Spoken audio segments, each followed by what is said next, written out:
umncamo wangubani emsinga emabomvini. La sikhona sibhizi nge-march and march. Sila eYuvele police station yakhona. Sizophakamisa izwi lethu as a South African nation.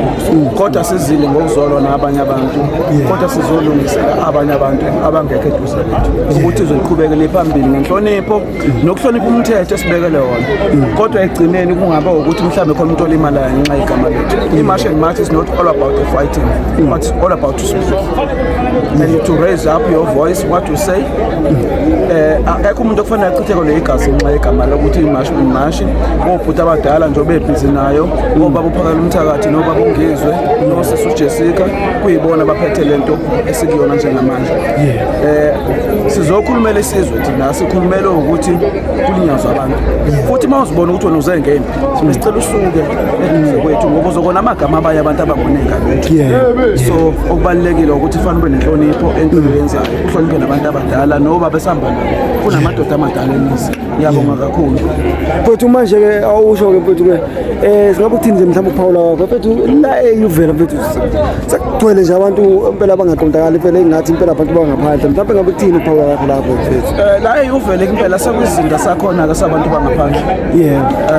Futhi bazenzela umathanda ngoba nama drugs na yonke into iphila ngaphansi kwegama lakho. Nengane zasemakithi ezinye sidayisa ngemizimba. Abafuthi abaningi bayalimala futhi egameni labo. Bethathelwe ibhamu bedutshulwe ngenxa yabo. So kodwa kulokho asisho ukuthi kube khona i-revenge soyiphe. Kodwa thina sokhuluma iqiniso lokuthi sizizwa kanjani ngama-feelings ethu. Kodwa kungabe khona umuntu ongathi mhlawumbe usiyabulawa noma mhlawumbe uyashawa ozoluza impilo yakhe. Kodwa egcineni sizokwenza ngesikole lokho isikole sibalulekile kumuntu. You supposed to be matured if you are doing something. Egcineni fanele ube nama-benefit amahle ngakho. Ungabi nama-benefit ukuthi wena usuchitha igazi uchithela abanye abantu ngoba unomndeni wakhe lo muntu. Njengoba sithi thina babuyele emuva ngeke sishaye umuntu sibona siphethe induku nje akekho umuntu esithi akashaye. Kodwa just as a nation we fighting for our voice. Silwele igama lethu futhi inhlonipho namakhosi akithi. Ngiyezwakala bhuti, sibonga kakhulu ukuthi